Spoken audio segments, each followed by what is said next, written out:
Oke, temanya untuk hari ini adalah tentang apa? Tentang kita punya kuasa ya. Nah, seringkali kita anggap kuasa itu berarti kita punya posisi, kita berarti punya jabatan, kita mungkin punya apalagi punya kehebatan ya. Seringkali kita pikir kuasa itu hanya berbicara tentang pekerjaan, tentang posisi. Tapi hari ini kita belajar tentang banyak hal yang luar biasa ya.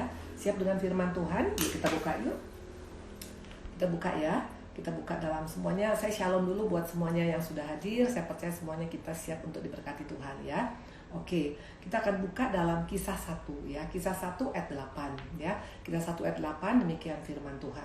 Tetapi kamu akan menerima kuasa kalau Roh Kudus turun ke atas kamu, dan kamu akan menjadi saksiku di Yerusalem dan di seluruh Yudea dan Samaria dan sampai ujung bumi ya. Nah, dikatakan di sini oke ya. Saya ulang sekali lagi Kisah 1 ayat 8. Yang penting suaranya jelas ya, karena Ibu Indri hari ini sendirian, jadi saya nggak tahu kalau suaranya bagus apa tidak. Tapi suaranya oke, cuma bikin tanda jempol kalau suaranya oke, biar saya bisa tahu. Oke, suaranya oke, jelas sinyalnya semuanya. Tolong jempol seperti ini biar Ibu Indri tahu. Oke, dari Swan, dari Ibu Francisca. Oke, berarti fine ya. Oke. Kisah 1 ayat 8 saya ulang sekali lagi. Tapi kamu akan menerima kuasa kalau Roh Kudus turun ke atas kamu, dan kamu akan menjadi saksiku di Yerusalem dan di seluruh Yudea dan Samaria dan sampai ke ujung bumi. Jelas ya. Ini kita tahu ayat ini sangat terkenal waktu Tuhan sebelum naik ke surga. Tuhan sampaikan ini bahwa kita akan menjadi saksi Tuhan ya, dan Tuhan akan memberikan kepada kita kalau Roh Kudus turun atas kita. Nah, ayat ini sangat terkenal. Pertanyaannya, apakah berarti sebelumnya kita tidak memiliki roh Tuhan, Bu Indri? Nah, ini pertanyaan yang harus kita clean and clear ya. Kita mesti tahu persis ya. Kisah 1, Tuhan mau konfirmasi ulang ya. Karena mungkin kita kurang menyadari selama ini bahwa selama ini roh Tuhan tuh ada dalam kita ya. Nah, coba kita lihat mana buktinya. Kita buka Matius 1 ayat 18 supaya ini jadi clear. Jangan kita pikir sebelumnya kita nggak punya roh Tuhan, kita nggak punya roh kudus. Kita lihat ya, Matius 1 ayat 18. Kelahiran Yesus Kristus adalah sebagai berikut. Pada waktu Maria ibunya bertunangan dengan Yusuf, ternyata ia mengandung sebelum mereka hidup sebagai suami istri. Saya ulang sekali lagi. Pada waktu Maria ibunya bertunangan dengan Yusuf, ternyata ia mengandung apa? Mengandung Roh Kudus sebelum mereka hidup sebagai suami istri. Ayat 20. Tetapi ketika ia mempertimbangkan maksud itu malaikat Tuhan, ia itu adalah Yusuf ya. Tapi ketika ia mempertimbangkan maksud itu malaikat Tuhan nampak kepadanya dalam mimpi dan berkata, Yusuf, anak Daud, jangan engkau takut mengambil Maria sebagai istrimu, sebagai anak yang di dalam kandunganmu. Karena dikatakan begini, jangan engkau takut mengambil Maria sebagai istrimu, sebab anak yang di dalam kandungan adalah dari Roh Kudus ya. Nah, jadi Yesus itu adalah manusia 100%, tapi dia juga dipenuhi oleh Roh Kudus ya. Bahkan dia lahir daripada Roh Kudus. Nah, coba kita buka lagi Matius 4 ayat 1 supaya ini membuat kita mengerti. Jangan kita pikir dulu kita nggak punya Roh Kudus, Bu Indri, dulu kita nggak punya Roh Tuhan. Siapa bilang ya? Kita buktikan Matius 4 ayat 1 ya. Maka Yesus dibawa oleh Roh ke padang gurun untuk dicobai iblis ya. Nah, dikatakan tadi di sini, maka Yesus dibawa oleh Roh ke padang gurun untuk dicobai oleh iblis. Nah, di sini dikatakan Yesus bukan hanya dipenuhi, bukan hanya lahir daripada Roh Kudus, tapi juga dia mau hidup dituntun oleh Roh Kudus. Nah, ini hal yang total berbeda, tapi seringkali orang pikir ini sama. No, ya kita dipenuhi oleh Roh Kudus, tapi seringkali mungkin tanpa disadari kita hanya dipenuhi, tapi kita nggak mau dituntun. Tapi Yesus dikatakan hidupnya, dia dipenuhi oleh Roh Kudus dan dituntun oleh Roh Kudus. Dan lihat dampak daripadanya ya, dampak daripada orang-orang yang mau hidup dengan Roh Tuhan, Roh Kudus, dan mau dipimpin oleh Roh Kudus akan tampil beda. Ada 7 dampak yang luar biasa yang akan keluar daripada kehidupan orang-orang yang tinggal dengan Roh Kudus, yang Roh Tuhan tinggal dalam dia dan juga mau dituntun oleh Roh Allah ya. Nah, kita lihat 7 dampaknya ya. Jadi harus ingat ya, ini 2 total yang jangan dipikir cukup 1. Enggak, harus 2-2. Kita dipenuhi oleh Roh Allah dan kita mau dituntun oleh Roh Allah. Kita dipenuhi oleh Roh Kudus dan kita mau dituntun oleh Roh Kudus. Akan berbeda hasilnya ya. Kita buka Matius 4 ayat 11 ya. Ada 7 dampak daripada orang yang dikatakan hidup dipenuhi oleh Roh Kudus dan dituntun oleh Roh Kudus ya. Tadi Yesus dituntun waktu dia dicobai oleh iblis. Itu yang membawa, itu Roh Kudus yang membawa kepada waktu di atas bukit dan dicobai oleh iblis ya. Nah, kita lihat Matius 4 ayat 11 ya. Matius 4 ayat 11. Lalu iblis meninggalkan dia Dan lihatlah, malaikat-malaikat datang melayani Yesus. Nah, ini yang pertama. Kalau kita hidup dipenuhi oleh Roh Tuhan, oleh Roh Kudus, dan kita mau dipimpin oleh Roh Kudus, perhatikan, dikatakan hidup yang penuh dengan banyak fasilitas surga. Bayangkan malaikat-malaikat melayani kita. Ini nggak main-main. Ternyata malaikat itu masih di bawah kita sebagai manusia ya. Mereka akan melayani kita. Dan ingat, fasilitas surga berbeda dengan dunia. Fasilitas dunia itu terbatas sekali, tapi fasilitas surga itu tidak terbatas, dan kita akan menikmati itu kalau kita mau dipenuhi oleh Roh Allah, dan kedua kita mau dituntun oleh Roh Allah. Ini yang luar biasa. Nah, yang kedua kita lihat Matius 8 ayat 16. Supaya di tempat ini jangan kita pikir itu sama. Tidak sama. Orang yang dipenuhi oleh Roh Tuhan tapi nggak mau hidup dengan Roh Tuhan, itu akan total berbeda kehidupannya ya. Nah, dikatakan tadi di sini harus dipenuhi dan harus mau dituntun oleh Roh Tuhan ya. Nah, kita buka Matius 8 ayat 16. Menjelang malam dibawalah kepada Yesus banyak orang yang kerasukan setan, dan dengan sepatah kata Yesus mengusir roh-roh itu dan menyembuhkan orang-orang yang menderita sakit. Ini luar biasa. Yang pertama tadi ada fasilitas surga. Malaikat-malaikat melayani Yesus, dan ini juga akan kita alami kalau kita mau tinggal dalam Roh Kudus, dan Roh Kudus menuntun hidup kita. Dan yang kedua dikatakan ada kuasa. Bayangkan Tuhan yang ngomong satu patah kata saja, hanya satu kata, nggak perlu satu Alkitab Tuhan baca, hanya sepatah kata dikatakan orang itu bisa menyembuhkan. Yesus bisa menyembuhkan roh-roh itu dan menyembuhkan orang-orang yang menderita sakit. Ini bukti bahwa ada dampak yang berikutnya, yaitu ada kuasa. Mungkin kita bilang kuasa apa, Bu Indri? Ya, kuasa kita bisa di atas masalah. Masalah bukan gak bisa ada, sangat bisa. Apalagi pada saat sekarang seperti ini ya. Kita tahu sekarang corona ini membuat semua orang sekarang dalam keadaan punya masalah. Tapi kalau kita tinggal dalam Roh Kudus dan Roh Kudus memimpin hidup kita, kita memiliki kuasa untuk kita bisa mengatur masalah. Bahkan kita bisa mengontrol masalah. Bukan masalah yang mengatur kita, bukan masalah yang menghancurkan kita, kita yang ada di atas masalah. Ini orang yang punya kuasa. Dan kapan kita punya kuasa? Waktu kita mau tinggal dalam Roh Kudus dan Roh Kudus yang memimpin hidup kita. Makanya ini luar biasa ya. Jadi kita lihat di sini ya. Sama-sama menghadapi corona bisa, sama-sama menghadapi tantangan bisa, sama-sama menghadapi ekonomi bisa, sama-sama menghadapi sakit bisa. Tapi yang membedakannya, orang yang tinggal dalam Roh Tuhan dan yang mau dituntun oleh Roh Tuhan, dia punya kuasa, bisa dia mengatasi masalahnya, dan bisa dia tidak terpengaruh dan tidak dihancurkan oleh masalah itu. Itu yang kedua. Yang ketiga, Matius 12 ayat 18. Ayo kita lihat. Ya, Matius 12 ayat 18. Jadi ada 6 dampak daripada orang yang tinggal dalam Roh Tuhan dan yang Roh Tuhan itu memimpin hidup dia ya. Nah, dikatakan pertama tadi adalah apa? Dikatakan tadi yang pertama, dikatakan tadi ada fasilitas surga. Malaikat-malaikat, angel service, malaikat yang melayani kita. Bukan main-main, bukan hanya orang-orang biasa, tapi malaikat Tuhan yang melayani kita. Ini luar biasa. Yang kedua dikatakan ada kuasa. Memang ada masalah, memang ada COVID, memang ada corona, memang ada problem, memang ada tantangan, tapi kita tidak hancur gara-gara itu semua, karena ada kuasa yang Tuhan berikan. Nah, yang ketiga, apa yang kita dapat waktu kita mau dituntun oleh Roh Tuhan ya. Matius 12 ayat 18. Lihatlah, itu hambaku yang kupilih, yang kukasihi, dan kepadanya jiwaku berkenan. Aku akan menaruh rohku ke atasnya, dan ia akan memaklumkan hukum kepada bangsa-bangsa. Ini diberikan, ini kepada Tuhan Yesus dikatakan akan memaklumkan hukum-hukum pada bangsa. Ada wibawa, ada karisma ilahi waktu kita mau dituntun oleh Roh Kudus. Dan kita butuh karisma ilahi di zaman akhir ini, khususnya menghadapi saat-saat seperti ini. Apa karisma ilahi? Apa wibawa ilahi? Hikmat Tuhan. Karena tanpa hikmat Tuhan kita gak akan bisa bertahan di zaman akhir ini ya. Akan banyak keputusan-keputusan yang membingungkan. Tapi kalau kita punya hikmat Tuhan akan tampil berbeda ya. Nah, dikatakan di sini, ingat waktu Salomo menghadapi 2 perempuan sundal, ingat ceritanya ya. Itu keputusan yang tidak mudah. Yang satu berkata itu anaknya, yang satu berkata itu anaknya. Padahal ada satu anaknya mati dan ditukar oleh anak ibu yang mati anaknya dengan anak yang hidup, betul? Dan itu waktu itu sangat-sangat membingungkan karena semua berkata anakku, anakku, anakku. Tapi lihat orang yang punya kuasa ilahi, yang punya karisma ilahi, dan Salomo memiliki itu. Dia katakan ambil pedang, biar dibelah saja, bagi 2 anak itu. Dan ibu yang sebenarnya itu pasti gak akan mungkin tahan. Dia katakan jangan, mendingan kasih sama ibu yang satu lagi. Nah, akhirnya ketahuan mana yang palsu, mana yang benar. Hikmat Tuhan bisa membedakan mana yang tidak baik dan yang baik. Dan ini kita butuhkan di akhir zaman ini. Kita butuhkan di zaman corona. Waktu kita mengambil keputusan, apakah meneruskan pekerjaan kita, apakah kita menutup usaha kita, apakah kita melakukan ini dan itu, kita butuh hikmat Tuhan. Kapan kita punya? Waktu kita mau dituntun oleh Roh Allah, hikmat Tuhan akan kita miliki.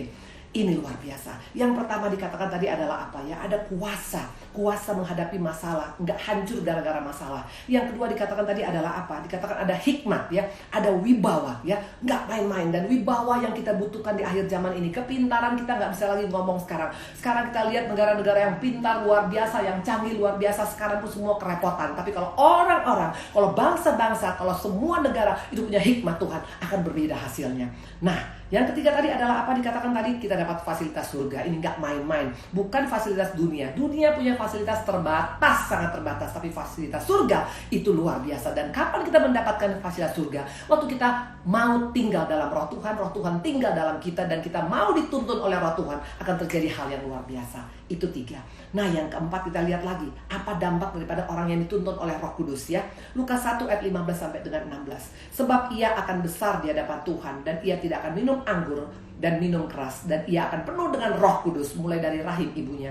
Ia akan membuat banyak orang Israel berbalik kepada Tuhan Allah mereka. Ini siapa? Yohanes Pembaptis. Dikatakan dia dipenuhi oleh Roh Kudus, dan dia tinggal dan dia hidup dituntun oleh Roh Kudus. Lihat akibatnya apa? Pengaruhnya luar biasa. Dikatakan akan banyak orang Israel berbalik kepada Tuhan.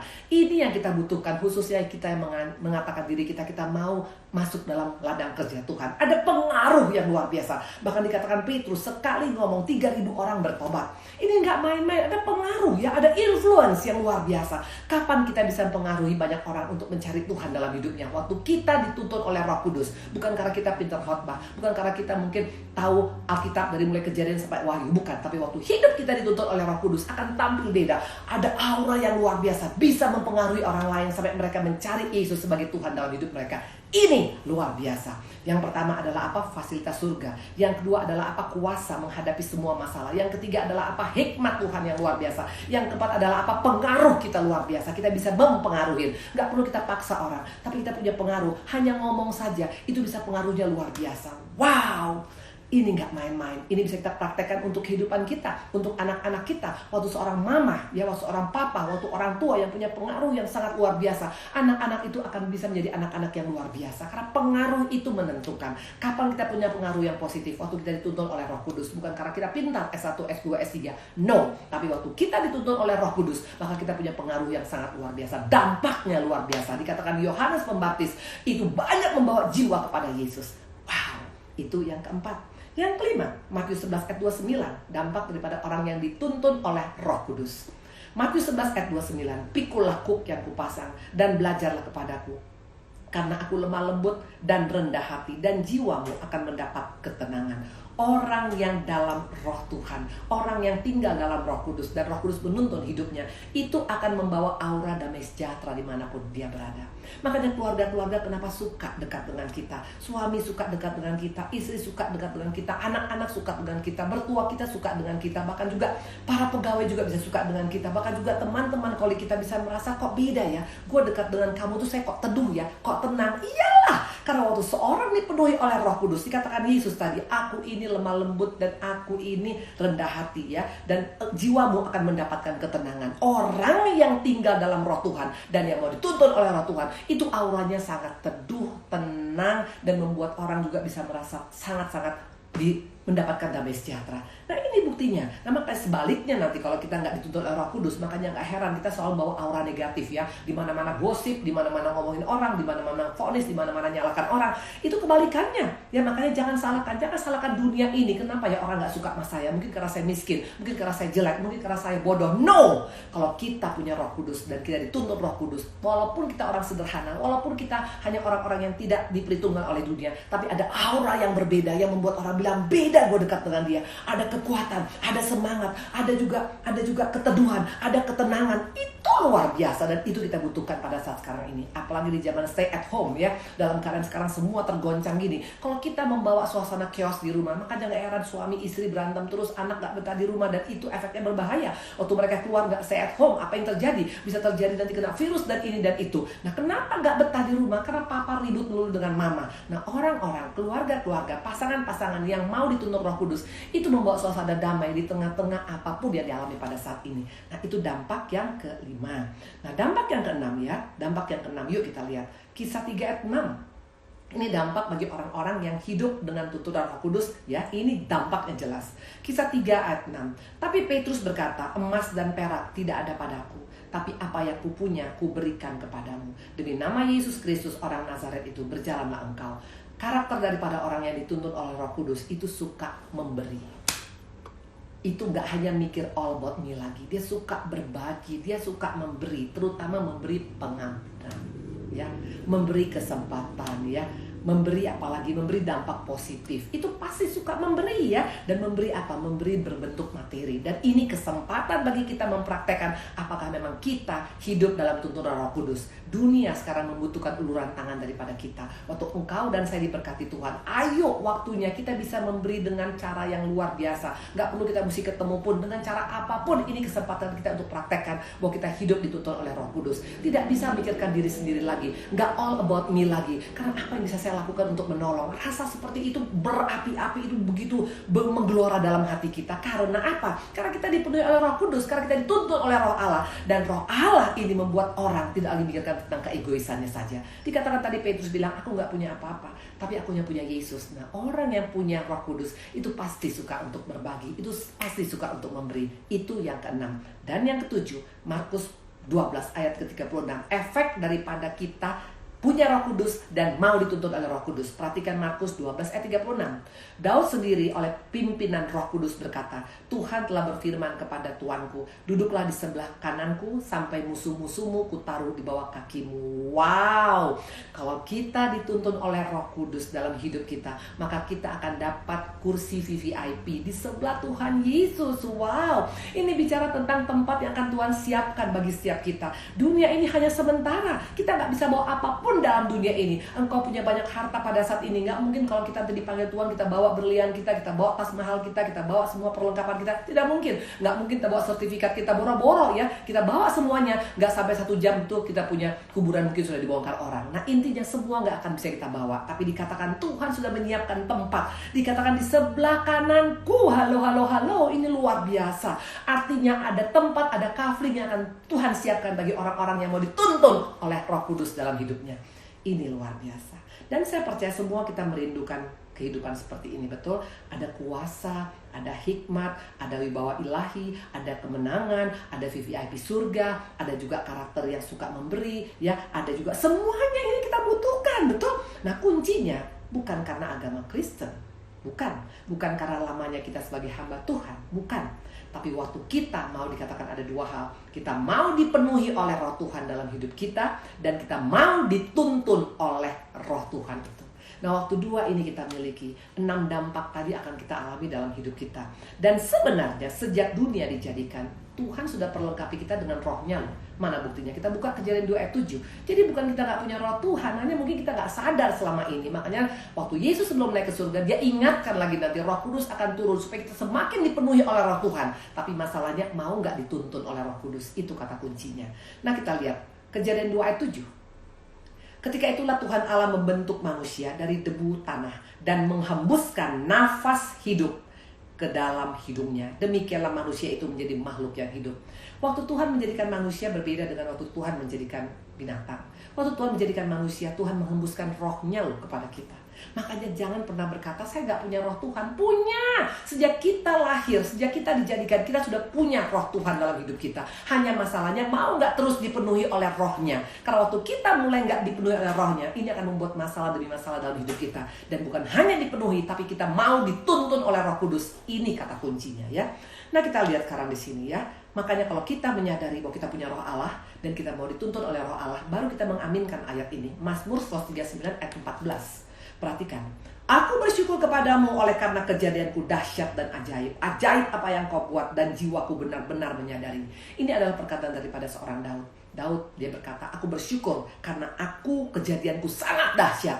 Dahsyat kejadian kita, bapak-bapak, ibu-ibu, anak-anak muda. Bukan kejadian kita, bukan biasa-biasa. Bukan karena kita bilang, tapi saya waktu lahir kecelakaan, Bu Indri. Apapun itu, mau kecelakaan, mau gak kecelakaan, mau MBA, mau apapun, tetap kata Tuhan kejadian kita dahsyat. Kenapa? Karena Tuhan memberikan rohnya kepada kita. Tinggal tergantung kita, apakah kita mau terus dipenuhi dengan roh Tuhan dalam hidup kita. Dan yang kedua, apakah kita mau dituntun oleh roh Tuhan. Itu kata kunci untuk membuat kita bisa mengalami 6 dampak yang luar biasa tadi. Ada kuasa, ada hikmat, dikatakan ada apa lagi, ada fasilitas surga. Ada apalagi dikatakan tadi, ada pengaruh yang luar biasa. Apalagi dikatakan ada karakter yang suka meneduhkan, ya, aura yang positif. Ada yang suka memberi. Dan terakhir ada fasilitas surga. Ada kafling surga yang Tuhan sudah berikan pada kita. Kalau buat saya, kalau kita nggak nangkap juga ini kebangetan banget, ya. Dikatakan tadi, maka Daud berkata, kejadianku dahsyat.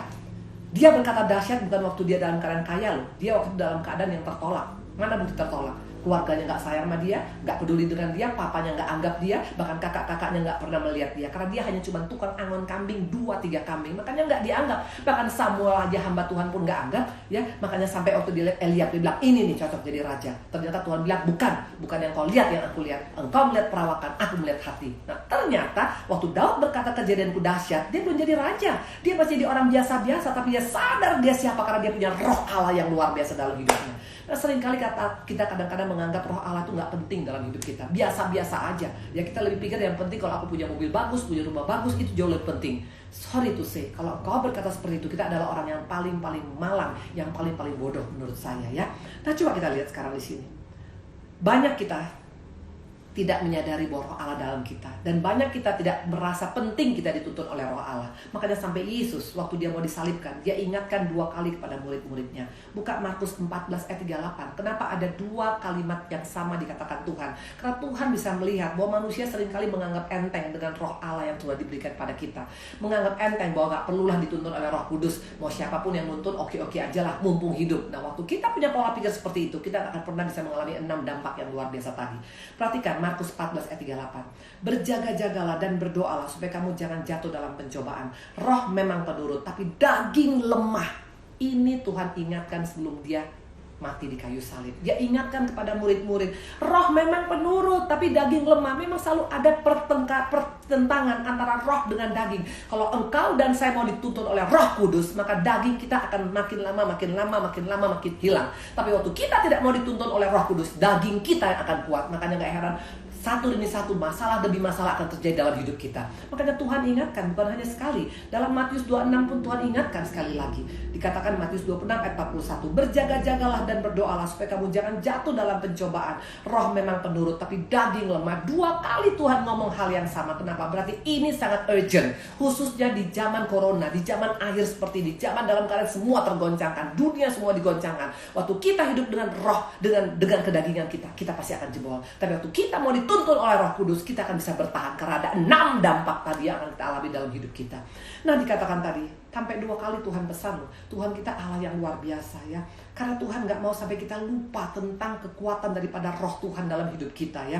Nah coba kita lihat, waktu kita gak lagi dituntun oleh roh Tuhan, artinya automatically daging kita yang menguasai kita. Perhatikan efek daripada orang yang tidak dituntun oleh roh Tuhan. Kita buka Matius 8 ayat 16, ya.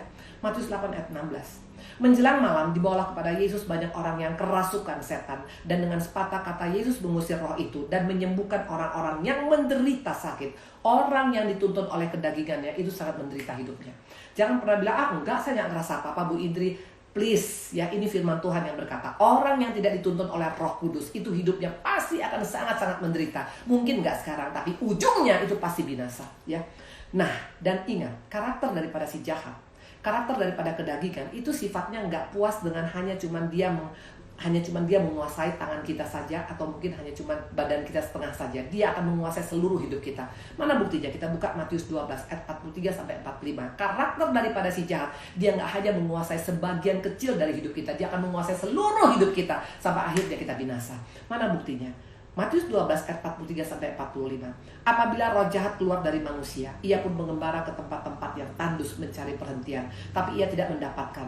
Lalu ia berkata, aku akan kembali ke rumah yang telah kutinggalkan. Maka pergilah ia dan mendapati rumah itu kosong. Hati-hati, waktu rumah kita kosong, waktu hidup kita kosong, gak dituntun oleh Roh Kudus, apa yang terjadi? Perhatikan, dikatakan rumah itu bersih, tersapu, rapi, teratur. Lalu ia keluar dan mengajak 7 roh lain yang lebih jahat daripadanya, dan mereka masuk dan berdiam di situ. Maka akhirnya keadaan orang itu lebih buruk daripada keadaannya semula. Demikian juga akan berlaku atas angkatan yang jahat ini. Jelas dikatakan, kalau kita gak dituntun Roh Kudus, ya, kalau kita gak mau kembali kepada Roh Kudus, gak mau dituntun oleh Roh Kudus, akan semakin lebih jahat daripada sebelumnya. Karena karakter daripada kedagingan itu gak cukup puas hanya dengan mengambil hidup kita 10%. Dia seperti kanker, dari 10%, 20%, 30%, 40%, 50%, sampai 100% hidup kita semua dikuasai oleh si jahat.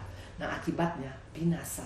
Makanya tadi dikatakan jangan anggap enteng. Dan mungkin kita bilang, masa sih Bu Indri? Tapi nggak mungkin lah ya orang-orang kalau suka ke gereja, nggak mungkin lah hidupnya dituntun oleh kedagingan. Siapa bilang? Kita lihat ya, ternyata orang-orang yang dikuasai oleh roh jahat hidupnya itu bahkan ada di gereja, bahkan ada dalam pelayanan, bahkan dia melayani, bahkan dia mungkin khotbah seperti saya mungkin khotbah, atau mungkin dia WL, atau mungkin singer, atau mungkin dia pendoa. Apapun itu, bukan masalah agamanya, bukan masalah kegiatan rohaninya, tapi masalah dituntun oleh siapa hidup kita selama ini. Nah, coba kita lihat Lukas 13 ayat 10 dan 11. Ini bukti. Ini bukti bahwa ternyata bukan hanya orang-orang di luar sana yang tidak dituntun oleh Roh Kudus. Banyak kita mengaku kita ada dalam gereja, dalam pelayanan, tapi kita sebenarnya sudah terhilang karena tidak lagi dituntun oleh Roh Tuhan. Mana buktinya? Lukas 13 ayat 10 dan 11. Pada satu kali Yesus sedang mengajar dalam salah satu rumah ibadat pada hari Sabat. Jelas dalam gereja, jelas dalam tempat ibadah, jelas dalam KKR, jelas dalam seminar Kristen, jelas dalam komunitas Kristen. Perhatikan, di situ ada seorang perempuan yang telah 18 tahun dirasuk roh sehingga ia sakit sampai bungkuk punggungnya dan tidak dapat berdiri lagi dengan tegak. Ini jelas dikatakan tadi.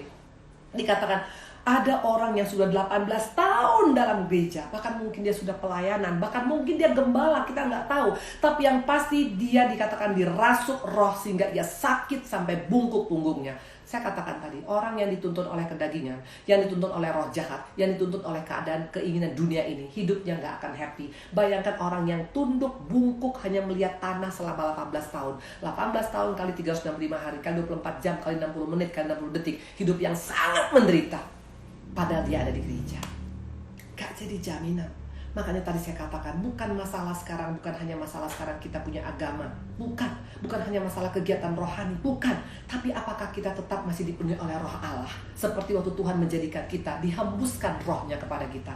Masihkah tetap kita pelihara roh Allah? Nah, masihkah kita tetap dituntun oleh roh Allah? Ini kata kuncinya untuk membuat kita bisa tidak mengalami penderitaan dalam kehidupan ini. Nah, dikatakan, coba perhatikan doa daripada Daud. Ini doa yang luar biasa daripada seorang hamba, daripada seorang raja yang luar biasa. Dia tidak berdoa untuk hartanya, dia tidak berdoa untuk rumahnya, dia tidak berdoa untuk pabriknya, dia tidak berdoa untuk anak-anaknya supaya berhasil semua, dia tidak berdoa untuk ini dan itu. Apa doanya? Perhatikan. Mazmur 51 ayat 11 dan 12. Jadikanlah hatiku tahir ya Allah, dan perbaharuilah batinku dengan roh yang teguh. Jangan membuang aku dari hadapanmu, dan jangan mengambil rohmu yang kudus daripadaku. Ini doa yang sangat luar biasa. Ini doa daripada seorang pemimpin, seorang raja, seorang yang sangat-sangat terkenal luar biasa. Dia nggak katakan, jangan ambil posisiku Tuhan, jangan ambil aku punya jabatan Tuhan, jangan ambil rumahku yang besar Tuhan, jangan ambil hartaku Tuhan, jangan ambil kesehatanku Tuhan, jangan ambil keluargaku Tuhan. Dia nggak berkata seperti itu, tapi dia katakan, jangan ambil rohmu yang kudus daripadaku. Karena Daud tangan persis, Daud tahu persis kunci daripada kehidupan ini adalah waktu kita dituntun oleh Roh Kudus, waktu kita dipenuhi oleh Roh Kudus. Karena dikatakan dia gak minta semuanya, karena automatically kalau dia punya Roh Kudus, 6 tadi akan menjadi milik dia. Kemenangan, hikmat, dikatakan apalagi punya wibawa, apalagi punya aura, apalagi punya pengaruh. Itu yang dibutuhkan oleh seorang pemimpin. Betul, kita butuh itu semuanya. Nah, kapan kita punya itu? Waktu kita memelihara Roh Kudus kita tetap dalam hidup kita, tetap mau dituntun. Makanya tadi Daud mengatakan, jangan ambil rohmu daripadaku. Ini luar biasa. Bagaimana dengan kita? Selama ini kita berdoa, apa yang selalu kita minta sama Tuhan? Tuhan, kalau bisa corona cepat Tuhan, soalnya saya mau jalan-jalan ke luar negeri Tuhan. Atau Tuhan, bagaimana ini sekarang mau bayar uang sekolah gak bisa. Aduh Tuhan, bagaimana Tuhan untuk rumah kontrak saya. Seringkali yang kita minta itu bukan yang terutama. Minta yang terutama. Kalau kita minta yang terutama, ini powernya luar biasa. Yaitu apa? Supaya roh Tuhan tetap memenuhi hidup kita. Karena waktu kita gak dipenuhi roh Tuhan, roh si jahat yang perlu dalam hidup kita. Makanya gak heran kita gak bisa dituntun oleh roh Tuhan lagi. Bukan gak dengar firman, bukan gak dengar sekarang YouTube, bukan gak dengar khotbah, bukan gak menyembah, tapi karena apa? Dipenuhi oleh roh jahat. Karena kita gak mau dituntun oleh Tuhan. Jadi ini yang sangat berbahaya. Nah, pertanyaan sekarang, apa yang membuat orang gak bisa dituntun oleh roh Tuhan, Bu Indri? Nah, kita akan lihat sekarang supaya kita juga jangan sampai mengalami hal yang sama ya. Kenapa bisa orang yang tadinya punya roh Tuhan tapi gak lagi hidup dituntun oleh roh Tuhan, Bu Indri? Ini berlaku pada setiap kita juga. Kita koreksi diri kita agar kita jangan sampai menganggap bahwa kita dalam keadaan cukup yang penting jadi orang Kristen, tetap ke gereja hari Minggu, yang penting pokoknya baca Alkitab, itu baik tapi nggak cukup. Tapi kalau kita dipenuhi oleh roh Tuhan dan kita dituntun oleh Roh Kudus, ini luar biasa. Nah, 3 penyebabnya. Yang pertama adalah apa? Coba kita buka 1 Samuel 16 ayat 4. 1 Samuel 16 ayat 4 dikatakan begini. Tapi roh Tuhan telah mundur daripada Saul, dan sekarang ia diganggu oleh roh jahat yang daripada Tuhan. Nah, ini pengertiannya, jangan kita anggap roh jahat itu Tuhan punya. Bukan, Tuhan izinkan ada roh jahat masuk ke dalam Saul. Kenapa bilang? Karena roh Tuhan sudah mundur daripada Saul ya. Nah, pertanyaan sekarang, kenapa bisa? Kenapa bisa roh Tuhan jadi nggak aktif lagi dalam kehidupan Saul? Kenapa? Kan dari kita katakan tadi, dari awal kita lahir, kita sudah punya roh Tuhan dalam hidup kita, betul? Tapi kenapa sampai akhirnya roh Tuhan nggak lagi pegang peranan dalam kehidupan Saul? Kenapa nggak mau hidup dituntun oleh roh Tuhan lagi? Coba kita lihat. 1 Samuel 18 ayat 7 sampai dengan 9. Simple, tapi ini menentukan. Jangan anggap enteng dengan hal-hal yang simple yang bisa membuat kita kehilangan tuntunan roh Tuhan. Perhatikan 1 Samuel 18 ayat 7 sampai dengan 9. Dan perempuan yang menari-nari itu menyanyi berbalas-balasan. Katanya, Saul mengalahkan beribu-ribu musuh, tapi Daud berlaksa-laksa. Lalu bangkitlah amarah Saul dengan sangat, dan perkataan itu menyebalkan hatinya. Sebab pikirnya kepada Daud diperhitungkan mereka berlaksa-laksa, tapi kepadaku diperhitungkan beribu-ribu. Akhirnya jabatan raja itu pun jatuh padanya. Sejak hari itu, maka Saul selalu mendengki Daud. Ini penyebab kenapa bisa sampai Saul tidak lagi bisa hidupnya dituntun oleh roh Tuhan. Waktu hati kita mulai tercemar. Makanya jangan anggap enteng dengan masalah hati nurani. Karena hati nurani tempat wadah kita untuk menerima firman Tuhan, untuk menerima tuntunan Tuhan, untuk menerima tuntunan Roh Kudus. Itu hati nurani. Nah, waktu hati nurani sudah tercemar, bagaimana kita lagi bisa menerima? Karena yang cemar tidak bisa bergabung dengan yang kudus. Itu jelas firman Tuhan katakan. Maka dikatakan kenapa? Karena Saul mulai dengki. Hati-hati dengan roh dengki, iri ya. Ingat, dosa nenek moyang selain dari dosa ngeles ya. Daud itu dikatakan Adam dan Hawa itu karena ngeles ya. Saya percaya kalau mereka nggak ngeles waktu itu, mungkin mereka mendapatkan kemurahan daripada Tuhan. Tapi dosa apa yang mulai terjadi kemudian berikutnya? Nah, dari mulai karakter suka ngeles, nggak mau ada pemberesan dosa, akan datang dosa-dosa berikutnya. Tadi saya katakan, daging itu, roh jahat itu nggak pernah cukup dengan 10% hidup kita. Dia akan ambil 100% hidup kita untuk menghancurkan kita. Apa yang terjadi? Ingat Kain dan Habel. Padahal mereka sama-sama dalam pelayanan, sama-sama menyembah loh.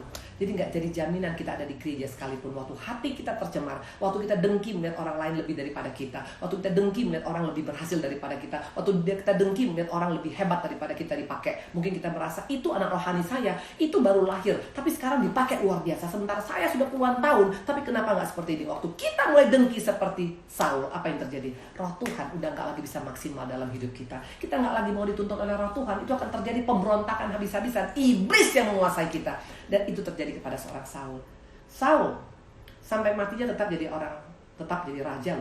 Seringkali kadang-kadang kita pikir, tapi kan saya kan tetap ke gereja Bu Indri, saya kan tetap melayanin. Sorry, jangan lihat dari kegiatannya. Masalahnya barometer kita bisa kerasa. Masih gak kita punya tadi 6 dampak tadi? Waktu kita udah mulai gak punya damai sejahtera, waktu kita mulai dalam keadaan gak ada lagi hikmat Tuhan, waktu kita mulai lagi gak bawa kesejukan, itu sebenarnya tanda-tanda bahwa kita sudah mulai kehilangan tuntunan Roh Kudus ya. Nah dikatakan tadi dia begitu dengki, bahkan sampai matinya seorang Saul tetap dengki. Dan orang yang tetap dengki, dibiarkan rasa dengki, hati yang tercemar, akibatnya apa? Dia menjadi obsesi kepada Daud. Dia berusaha membunuh menantunya ini sendiri. Kemana-mana dia kejar. Bahkan dikatakan Daud menjadi PO daripada Raja Israel.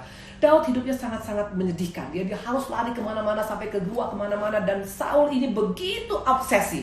Nah, orang yang sudah tidak dituntun oleh roh Tuhan, itu akan lebih jahat daripada sebelumnya. Tadi saya katakan, maka jangan anggap enteng. Nah, dikatakan tadi, akhirnya dia begitu obsesi. Dan kalau kita lihat kematian daripada seorang Saul, mengerikan. Itu anaknya mati bergelimpangan. Bahkan dikatakan dia juga ditembok. Dia dipaku, kepalanya dipotong, dan dipakukan badannya, ditembak Bet Awen. Kehidupan yang sangat-sangat tragis, yang sangat menyedihkan dari orang yang tadinya dipenuhi oleh roh Allah. Waktu kita gak dituntun oleh Roh Kudus, kehidupan kita akan sangat-sangat mengerikan, akan sangat-sangat tidak baik. Bahkan bukan hanya kita, anak cucu kita pun akan mengalami hal yang sama. Jangan anggap enteng, jangan wariskan ketidakbaikan, jangan wariskan hati yang cemar kepada anak cucu kita. Bereskan, karena kita butuh tuntunan Roh Kudus. Untuk kita bisa dituntun Roh Kudus, harus ada pemberesan hati. Gak ada kata kunci yang lain. Dan dikatakan, coba buka Amsal 14 ayat 23. Jagalah hatimu dengan penuh kewaspadaan, karena dari situlah terpancar kehidupan. Ternyata kehidupan itu bukan hanya karena kita sekarang bisa ngomong, ya kalau misalnya di rumah sakit dikatakan orang yang normal, itu kayak waktu suami saya tabrakan, itu dikatakan GCS itu yang normal kayak kita 15 ya, bisa ngomong, bisa ketawa, bisa buka mata, bisa jalan, bisa semua. Suami saya itu udah di angka 7, bahkan turun ke angka 5 loh. Itu dikatakan dokter tinggal tunggu waktunya, karena dokter sendiri mengatakan hanya 7 hari umurnya. Kalau dunia kedokteran mengatakan GCS 15 menentukan seorang hidup, tapi firman Tuhan mengatakan orang hidup tergantung daripada hatinya. Waktu hati kita jaga, kita masih hidup secara rohani. Tapi waktu hati kita biarkan tercemar, kita sudah mati secara rohani. Maka dikatakan jagalah hatimu dengan penuh kewaspadaan, karena dari situlah terpancar kehidupan. Gak main-main, seorang Saul yang tadinya begitu luar biasa, Tuhan mau pakai dia luar biasa, mau Tuhan berkati dia luar biasa, sampai anak cucu keturunan mau Tuhan berkati, hanya gara-gara masalah hati yang gak bisa dikuasai. Kenapa bisa gak dikuasai hatinya? Karena dia sudah mulai menepis tuntunan Roh Kudus. Orang yang hatinya tercemar, entah itu sakit hati, entah itu tawar hati, entah itu dengki, entah itu dalam keadaan sombong atau tinggi hati, susah untuk bisa dituntun oleh Roh Kudus. Makanya dengar firman mental, dengar firman mental, dengar firman mental. Kenapa? Bukan karena firmannya kurang maksimal, bukan karena urapannya kurang maksimal, bukan karena pendetanya kurang pintar, bukan karena ini dan itu, bukan. Tapi karena kita punya hati yang tercemar. Apalagi yang paling bahaya, keras hati. Orang yang keras hati, mau dengar apapun itu masuk kanan keluar kanan, boro-boro masuk kanan keluar kiri, enggak tuh masuk kanan keluar kanan, karena hatinya sudah keras. Maka dikatakan waktu benih itu ditanam ya, benih itu apa tuh namanya, disiramkan, ditaburkan, betul? Waktu ditaburkan itu ke tanah ya. Nah, tanah yang mana yang bisa membuat benih itu tumbuh? Tanah yang lembut, tanah yang subur, betul? Demikian juga hati. Hanya hati yang subur, hati yang lembut, hati yang siap untuk dibajak, yang bisa meresponi firman Tuhan. Dan waktu hati kita keras, makanya gak heran, gak bisa dengar firman apapun mental, apalagi tuntunan Roh Kudus, gak akan mungkin. Dan Saul dikatakan hidupnya sangat menderita. Bagaimana dengan kita? Hati nurani yang gak murni penyebab kita sulit untuk dituntun oleh Roh Kudus ya. Nah, mungkin kita bilang, Bu Indri, saya bisa lihat sendiri. Kita lihat, banyak kita lihat begini. Bu Indri, iya loh, kok heran loh Bu Indri, saya lihat ada orang-orang ngakunya dia pendoa, tapi dia masih suka gosip, masih suka ngomongin orang. Nah, pertanyaan saya tadi saya bilang tadi, bukan karena kegiatan rohani. Orang boleh kegiatan rohani dari Senin sampai Sabtu, tapi kalau hatinya tidak lagi dituntun oleh Roh Kudus, itu tidak akan bisa mengalami apa-apa. Ya, makanya gak heran, yang keluar aura negatif terus, aura mengomongin orang, menjelekkan orang, menggosip orang, memvonis orang. Karena apa? Karena dia gak dituntun lagi Roh Kudus, dan Roh Kudus hanya bisa menuntun melalui hati yang mau untuk ditabur oleh firman Tuhan ya. Waktu hati kita murni, itu akan gampang Roh Kudus masuk dalam kehidupan kita, menuntun hidup kita. Tapi waktu hati kita keras karena apa? Karena sakit hati, karena tawar hati, karena dengki, karena marah, karena kecewa, karena semua itu membuat kita gak bisa mengalami pertumbuhan. Makanya gak heran, sudah berpuluh-puluh tahun dengar firman, gak ada perubahan ya.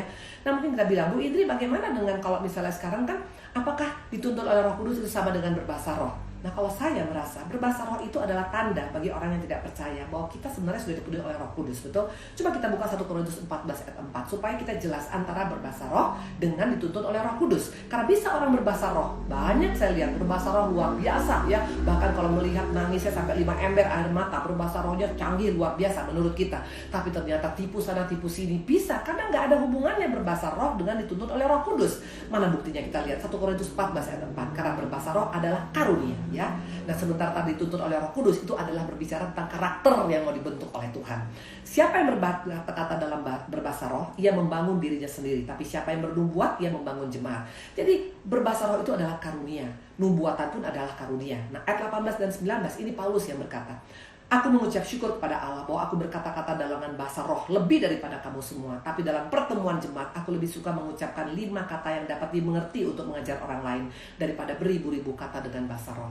Nah, dikatakan, jadi waktu kita dipenuhi oleh Roh Kudus, itu memang ada tanda berbahasa roh. Tapi jangan pikir dengan berbahasa roh, automatically Tuhan pasti akan selalu menuntun hidup kita. Kalau kita mengeraskan hati, kita bisa berbahasa roh, tapi belum tentu kita dituntun oleh Roh Kudus. Makanya harus punya keinginan, Tuhan, aku mau dipenuhi oleh Engkau. Tuhan, tuntun hidupku Tuhan. Dan bukti kita memiliki Roh Kudus itu sebagai tanda bagi kita. Kalau nggak percaya, itu dikatakan kita bisa berbahasa roh. Nah, intinya ya, ayo di tempat ini sekarang jangan hanya cuma kejar karunia, tapi kejar karakter Yesus. Karena dikatakan kita harus segambar dengan dia. Itu rencana Tuhan menjadikan setiap kita. Nah, kita buka sekarang yang kedua. Apa penyebab makanya orang tidak bisa dituntun oleh Roh Kudus? Yang pertama tadi adalah masalah hati ya, ingat ya. Yang kedua, 1 Samuel 3 ayat 8 sampai dengan 10. Dan Tuhan memanggil Samuel sekali lagi untuk ketiga kalinya. Ia pun bangun lalu pergi mendapatkan Eli. Serta katanya, "Ya Bapa, bukankah Bapa memanggil aku?" Lalu mengertilah Eli bahwa Tuhanlah yang memanggil anak itu. Sebab itu berkatalah Eli pada Samuel, "Pergilah tidur. Apabila ia manggil engkau, katakan, berbicaralah Tuhan, sebab hambamu ini mendengar." Maka pergilah Samuel dan tidur di tempat tidurnya. Lalu datanglah Tuhan berdiri dan di sana dan memanggil seperti yang sudah-sudah, "Samuel, Samuel." Dan Samuel menjawab, "Berbicaralah sebab hambamu ini mendengar." Waktu kita baca ayat ini, apa yang kita rasakan? Kalau buat saya ini ayat sangat-sangat menemplak bagi setiap kita yang mengaku sudah melayani Tuhan loh. Eli adalah hamba Tuhan, dan hamba Tuhan Eli ini bukan beda dengan hamba Tuhan zaman dulu dengan zaman sekarang. Kalau zaman sekarang saya bisa mengaku saya sebagai hamba Tuhan, walaupun saya bukan sekolah, saya bukan keturunan daripada Harun ya. Siapapun sekarang bisa melayani Tuhan karena kasih karunia Tuhan. Tapi kalau zaman dulu itu Eli sudah dari mulai keturunannya itu adalah orang-orang yang melayani di bait Allah, dan anaknya pun akan bakalan menggantikan Eli karena memang begitulah peraturan pada zaman perjanjian lama. Nah, artinya menjabat sebagai imam itu bukan hal yang eceh-eceh, itu hal yang sangat serius. Tapi perhatikan, seorang Eli, seorang imam yang dipilih oleh Tuhan langsung, itu bisa gak dengar lagi suara Tuhan. Sementara Samuel, notabene-nya dia bukan anak kandungnya daripada Eli, dia adalah anak rohaninya daripada Hana yang punya anak, betul, yang diserahkan kepada Eli. Tapi bisa seorang Samuel, anak rohani yang istilahnya masih bawa kencur, bisa lebih peka dengan panggilan Tuhan, dengan suara Tuhan, dengan petunjuk Tuhan, lebih daripada Eli. Eli sudah gak hidup dengan tuntunan Roh Kudus, tapi Samuel hidup dengan tuntunan Roh Kudus. Buktinya dia dengar suara Tuhan. Nah, pertanyaan, kok bisa gitu? Kenapa bisa, Bu Indri? Kan sampai mati Eli tetap jadi imam. Betul, tadi saya katakan. Banyak orang sampai mati jadi pendoa syafaat, sampai mati jadi pembicara di mimbar, sampai mati menjadi WL, sampai mati menjadi singer. Tapi masalahnya, masihkah kita hidup dalam tuntunan Roh Kudus atau tidak? Karena akan terlihat dari buahnya nanti. Nah, perhatikan kenapa bisa. Nah, jawabannya sederhana. Karena seorang Eli ini, seorang yang sangat kompromi dengan dosa. Mana buktinya? Buka 1 Samuel 1 ayat 12 sampai dengan 14 ya. Oh bukan. Kita buka 1 Samuel 2 ayat 29 ya, kita lihat. Dia berkata begini kepada Tuhan berkata, seorang hamba Tuhan berkata kepada Eli, "Mengapa engkau memandang dengan loba kepada korban sembelihanku dan korban sajianku yang telah kuperintahkan? Dan mengapa engkau menghormati anak-anakmu lebih daripadaku, sambil engkau menggemukkan dirimu dengan bagian yang terbaik dari setiap korban sajian umatku Israel?" Jelas dikatakan, Eli orang yang kompromi. Dia kompromi dengan anak-anaknya karena menjaga perasaan anak-anaknya. Dia kompromi dengan dosa. Dia memakan makanan-makanan yang harus dipersembahkan pada Tuhan untuk dirinya sendiri. Waktu kita mulai kompromi dengan dosa, ini membuat lama-lama kita gak akan peka lagi dengan tuntunan Roh Kudus. Jadi bukan karena masalah hati saja, tapi masalah kompromi. Ya, jangan kompromi dengan dosa. Sudah tahu tentang dosa itu tidak baik ya, tapi kita karena menjaga perasaan jemaat kita mungkin takut tersinggung, apalagi mungkin karena perpuluhannya besar. Please deh, waktu kita lebih takut pada manusia daripada pada Tuhan, kita akan kehilangan tuntunan Roh Kudus. Dan Roh Kudus itu sebenarnya adalah kunci untuk kita bisa mengikuti Tuhan sampai pada kesudahannya. Kita seringkali hanya gara-gara melihat uang, hanya mungkin karena melihat supaya dapat teman banyak, supaya jangan sampai nanti dikucilkan oleh teman. Waktu kita mulai kompromi, kita kehilangan tuntunan Roh Kudus. Dikatakan Eli, dan kalau kita lihat mati daripada seorang Eli, mengerikan sekali. Dikatakan anak-anaknya menjadi tukang minta sekerat roti loh, anak daripada imam besar. Bisa sampai menyedihkan sekali, terpuruk habis-habisan, bahkan dia mati terjerembab ke belakang, lehernya putus. Intinya ini bukan lehernya putus, dia akhirnya mati ya, sampai terjerembab ke belakang. Bukan mati yang terhormat pada seorang imam. Harusnya seorang imam tuh matinya terhormat, anak-anaknya terhormat, karena bayangkan anak-anaknya sudah menjadi imam dari sejak dia lahir, itu sudah jadi keturunan untuk meneruskan orang tuanya. Dan Tuhan sendiri berkata, kalau kita sungguh-sungguh dalam Tuhan, Tuhan yang bertanggung jawab atas kehidupan kita. Tapi kenapa anak-anak Eli jadi hidup meminta-minta? Karena apa? Eli sudah gak hidup dengan Roh Tuhan lagi, dan anak-anaknya pun ikut hal yang sama, kompromi dengan dosa. Dan orang yang kompromi dengan dosa tidak akan bisa hidup dengan tuntunan Roh Kudus. Bagaimana dengan kita? Sangat menyedihkan ya. Jadi kita lihat tadi contoh-contoh orang-orang yang ada dalam pelayanan, orang-orang ada dalam gereja, orang-orang yang dalam kegiatan rohani, gak jadi jaminan bagaimana dengan kita ya. Jadi dikatakan sini bukan masalah agama, tapi masalah apakah kita mau dipenuhi oleh Roh Tuhan, dan apakah kita mau dituntun oleh Roh Tuhan ya. Ini yang membedakannya. Dan yang ketiga, Hakim-Hakim 16 ayat 19 sampai dengan 21. Ini Simson ya. Sesudah itu dibujuknya Simson tidur di pangkuannya, lalu dipanggilnya seorang yang disuruhnya mencukur ketujuh rambut jalinnya, sehingga mulailah Simson ditundukkan oleh perempuan itu, sebab kekuatannya telah lenyap daripadanya. Lalu berserulah perempuan itu, orang Filistin menyeru engkau Simson. Maka terjagalah ia dari tidurnya, serta katanya seperti yang sudah-sudah, aku akan bebas dan akan meronta. Tapi tidaklah diketahuinya bahwa Tuhan telah meninggalkan dia. Orang Filistin menangkap dia, mencungkil kedua matanya, membawanya ke Gaza. Di situ ia dibelenggu dengan 2 rantai tembaga, dan pekerjaannya di penjara ialah menggiling, dipermalukan habis-habisan. Kenapa bisa dipermalukan habis-habisan? Waktu dikatakan Simson itu sudah mulai sombong. Seringkali tanpa disadari kita mulai lupa diri. Waktu kita berhasil, kita anggap aku berhasil karena diriku, ya. Dikatakan seperti yang sudah-sudah, aku pasti kuat. Dia pikir karena badannya besar, dia kuat. Padahal dia kuat itu karena ada roh Tuhan yang menyertai dia. Maka dikatakan tadi ada kuasa, ada hikmat, ada aura yang positif. Dikatakan ada pengaruh. Itu yang membuat Simson luar biasa, karena roh Tuhan memenuhi hidup dia. Dan dia masih dituntun oleh roh Tuhan. Tapi kapan dia tidak dituntun oleh roh Tuhan? Waktu dia mulai sombong. Makanya dia dengan mudah memberitahukan rahasia dia. Padahal Tuhan berkata, jangan kasih tahu rahasia kekuatanmu pada siapapun. Tapi dia merasa nggak penting lah dikasih tahu juga. Oh toh gue juga kuat. Waktu kita mulai kurang berdoa, kurang mengandalkan Tuhan, kurang mencari Tuhan, kurang berharap pada Tuhan, semua kita pikir because of me, karena aku hebat, karena aku pintar, karena aku kaya, maka dikatakan terkutuklah orang yang mengandalkan kekuatannya, tapi diberkatilah orang yang mengandalkan Tuhan. Waktu kita mulai nggak mengandalkan Tuhan, waktu kita mulai hanya mengandalkan kita punya pengalaman, kita punya kekuatan, kita punya koneksi, kita punya kehebatan, tinggal tunggu waktunya pasti akan jebol. Dikatakan Simson dari orang yang hebat, sekali pukul dikatakan 30 orang Filistin mati. Tahu pakai apa? Hanya pakai tulang keledai loh. Hanya pakai tulang keledai itu bisa memukul orang Filistin mati semuanya, 30 orang.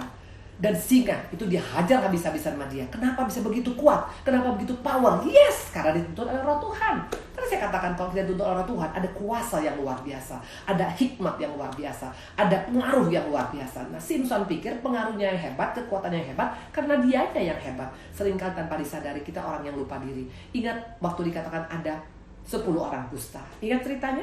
Hanya 1 yang tahu diri, yang kembali mengucap syukur pada Tuhan. Yang 9-nya lupa.